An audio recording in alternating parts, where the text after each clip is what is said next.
Ethan Cole was the typical Wall Street tycoon, always in a sharp suit with a sharper mind. At 35, he had built a financial empire through sacrifice and ambition. His life revolved around numbers, meetings, and profits. There was no room for emotions, let alone romantic distractions. Everything changed when he received a mysterious letter about a property he inherited from a distant uncle. Tired of the urban chaos, he decided to visit the forgotten farm in rural Vermont. He thought it would be just a formality before selling the place. Little did he know that trip would change everything. Arriving at the farm was a shock for Ethan. The old wooden house was weathered, but held a charm that spoke of simpler times. Green fields stretched as far as the eye could see. The scent of damp earth and the sound of crickets replaced Manhattan's sirens. A strange feeling of peace started to creep into his chest. He was greeted by a woman in worn boots and a sincere smile. "You must be Mr. Cole's heir," she said, extending her hand. Her name was Sarah Green, the neighbor who had been tending to the farm since Ethan's uncle fell ill. Sarah was the opposite of everything Ethan knew. She spoke gently but wasn't afraid to speak her mind. Her red hair was tied in a simple braid, and her hands showed the signs of a life of labor. She led him through the property, explaining every corner with care. Ethan pretended not to care, but his eyes followed her attentively. There was something about her simplicity that unsettled him. For the first time in years, he felt out of control. And strangely, he didn't mind. In the following days, Ethan began to explore the farm. He started waking up early, something he hadn't done since childhood. He began helping Sarah with simple chores, albeit clumsily. Their bond grew quietly, through comfortable silences and unexpected laughter. Sarah taught him about crops, soil, and even the importance of chickens. In return, he talked about finance, which made her laugh. "Here, value lies in roots, not stocks," she said. And those words echoed in his mind. Ethan tried to stay emotionally distant, but he failed miserably. Every gesture from Sarah made him want to know her more. She, on the other hand, seemed reluctant to get too close. There was a sadness hidden behind her green eyes. One night, over a simple candlelit dinner, he asked about her past. Sarah shared that she was once engaged but lost her fiancé in a tragic accident. Since then, she had dedicated herself to the land as a way to heal. Ethan remained silent, respecting her pain. Life on the farm began to change Ethan in unexpected ways. He stopped checking emails every minute and started listening to the wind. Contact with the land brought back memories of his childhood with his father, before greed ruined family ties. Sarah encouraged him to reconnect with what was real. Slowly, he started questioning everything he had built in New York. For the first time, success felt hollow, and the farm, full. Ethan received an urgent call from his firm. A risky investment threatened part of his portfolio.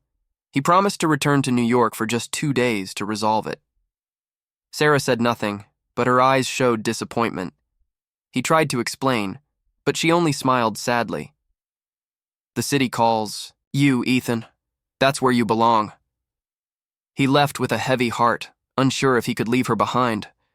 For the first time, he didn't want to go back to Wall Street. Back in the city, Ethan realized just how much he had changed. The cold, offices, rushed faces, and competitive voices felt suffocating. He solved the financial issue but felt no satisfaction. His mind was on the farm, on Sarah, on the smell of lavender in the field. He called her, but she didn't answer. The physical distance revealed a growing emotional one. Ethan began to understand he had to choose the empty stability of his old life or the unknown, full of life on the farm. Ethan returned faster than he'd promised. He found the farm quiet and Sarah gone. A neighbor told him she had gone to the market in town. He waited on the porch, holding a bouquet of wildflowers he picked himself. When Sarah arrived, she was surprised to see him there. "I thought you'd never come back," she said. "I came back because I found where my heart truly belongs," he replied. But she didn't smile. "Are you ready to stay, or is this just another short visit?" Ethan spent the night thinking about Sarah's words. He realized love isn't built on vague promises, but on presence and commitment. In the morning, he woke early and made breakfast like she used to. When Sarah woke up, she found the table set and a note. "I want to learn how to live like you, if you'll let me." She stood still, her eyes glistening. For the first time, she saw not the investor, but the man, and something inside her began to soften. The following days brought a new routine for Ethan. He worked side by side with Sarah, planting seeds and repairing fences. The once polished investor now had dirt under his nails and a calmness in his eyes. Sarah watched him with quiet curiosity, slowly letting her guard down. She shared stories about her childhood and dreams she once buried. Ethan listened like her words were gold, valuing every detail. Their silences became sacred, filled with mutual understanding. What was once tension had become comfort. One evening, a sudden storm rolled in. Ethan and Sarah rushed to protect the animals and cover the crops. In the chaos, Ethan slipped in the mud and laughed, really laughed, for the first time in years. Sarah helped him up, and their eyes locked, soaked and breathless. That night, as rain tapped the windows, Ethan asked her to dance in the kitchen. With the flickering glow of the fireplace, she agreed, hesitantly. Their bodies moved slowly, cautiously, like testing the boundaries of a fragile bond. It was their first kiss, soft, uncertain, but unforgettable. Something shifted between them that neither could deny. The next morning brought a strange mix of peace and uncertainty. Sarah was distant again, her old fears returning. Ethan noticed but didn't press her. He instead focused on proving that he wasn't just passing through. He repaired the barn, roofed himself, and started learning about crop cycles. The townspeople, once skeptical, began to warm up to him. Ethan started attending the weekly market with Sarah, selling fresh produce. Everyone saw that he was no longer just a city man on vacation. He was changing. Still, doubt lingered in Sarah's heart. She had lost someone she loved deeply before. She feared losing again, especially to someone whose world was once so far from hers. Ethan sensed her hesitation and respected it. But one night, while stargazing on the porch, he opened up about his own pain.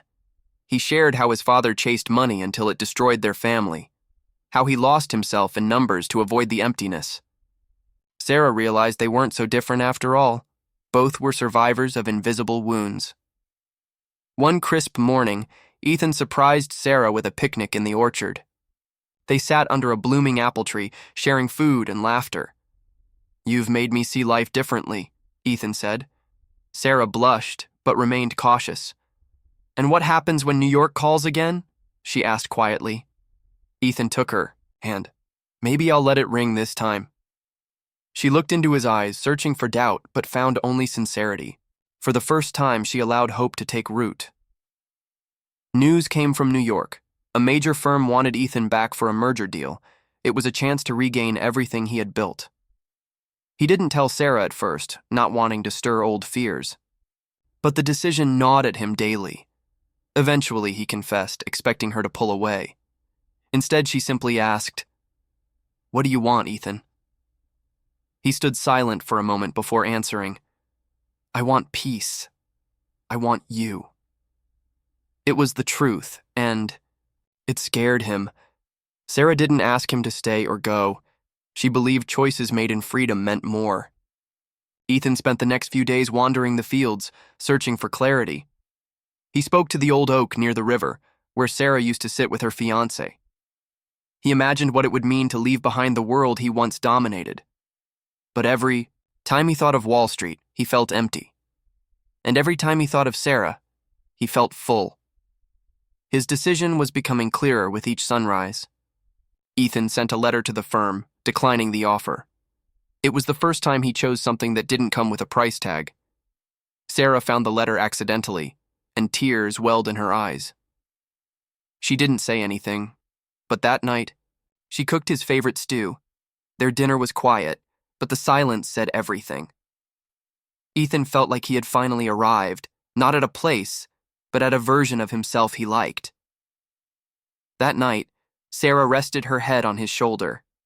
It was a gesture of trust and something more.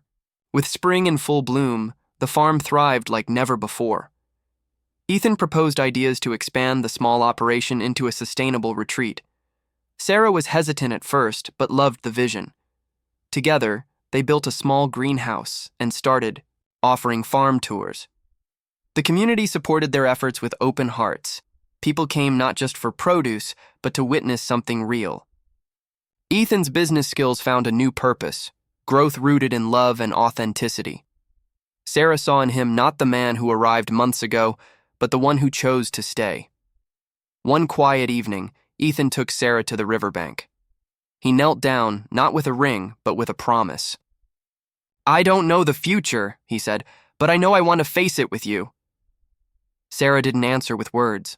She kissed him, slowly and fully, under the golden light of the sunset. Their love had not been rushed or forced. It had bloomed in its own time. As they walked back, hand in hand, fireflies danced around them.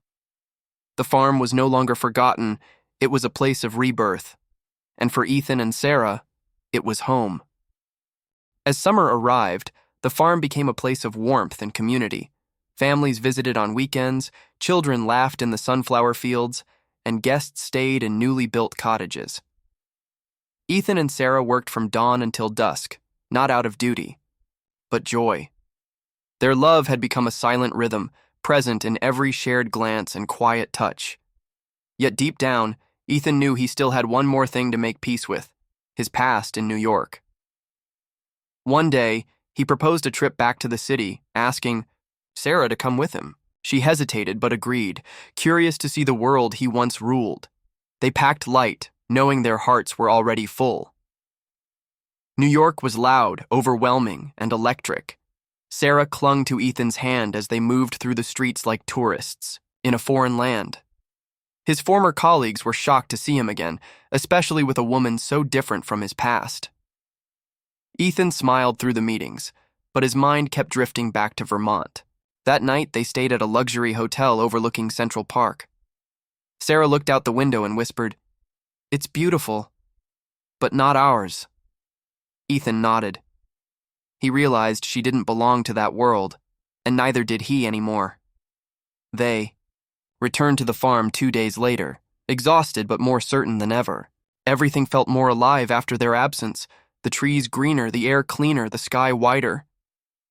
Ethan held Sarah's hand and said, "I'm done chasing things that don't fill me." She smiled and replied, "Now you're speaking my language." They resumed their life slowly, savoring each moment like it was fragile and precious. Ethan began journaling every morning under the old oak tree. Sarah painted again, something she hadn't done since losing her fiancé. Together, they were healing not just the land, but themselves. One morning, the farm was buzzing with preparation. They were hosting their first community harvest festival. Tables were set, lights strung, and music filled the air. Ethan wore a flannel shirt and cowboy boots, looking nothing like the investor he once was. Sarah watched him laugh with children and hug the elderly with ease.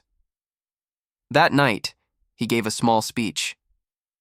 "This farm gave me a second chance," he said. "And love showed me the kind of man I truly want to be." The festival was a success, and news began to spread about their story. A local reporter visited to interview them for a regional magazine. The article was titled, "From Wall Street to Wheatfields, a love story rooted in the earth." Ethan smiled as he read it aloud to Sarah. "You think people will believe it?" he asked. She chuckled. "Only if they've ever truly fallen in love." Requests for stays, retreats, and workshops poured in, but they only accepted what the land could support. They never wanted to lose what made the place special. As the first leaves of autumn began to fall, Ethan found himself waking up before the sun. He started writing a book about his transformation, a memoir about love, loss, and choosing a different life. Sarah encouraged him, often reading pages aloud in the kitchen. "You write like you live now," she said. "Present, honest, with roots." He knew the story was theirs, even if his name was on the cover. The book was more than therapy. It was a gift to the man he used to be, and to the woman who changed him. One evening, Ethan planned a surprise for Sarah by the riverbank. Lanterns hung from the trees, and a simple wooden arch stood nearby. Friends and neighbors gathered silently as Sarah arrived, stunned. "You brought everyone here?" she whispered. "Only the people who matter," he replied, taking her hands. Under the fading orange sky, Ethan proposed with a handmade ring. "Not because we need a title, but because I want to promise forever," he said. With tears in her eyes, she nodded. Yes, forever. They married under the old oak tree where they had shared so many silent moments. The ceremony was intimate, filled with laughter and heartfelt vows. Instead of a honeymoon, they spent a week tending the land, hands in the soil, hearts in each other. Life moved forward gently, not rushed or planned. Ethan's book was published and became a quiet success. But they didn't care about sales, only the souls it touched. Visitors now came not just for the farm, but for the story behind it. It was living proof that people can change and choose love. Years passed and the farm grew slowly but steadily. A new barn was built, a garden expanded, and a child's laughter echoed through the fields. Their daughter, Lily, had Sarah's hair and Ethan's thoughtful eyes. They taught her the value of stillness, of kindness, of hard work. Ethan told her stories at night, not about money or business, but about wildflowers and second chances.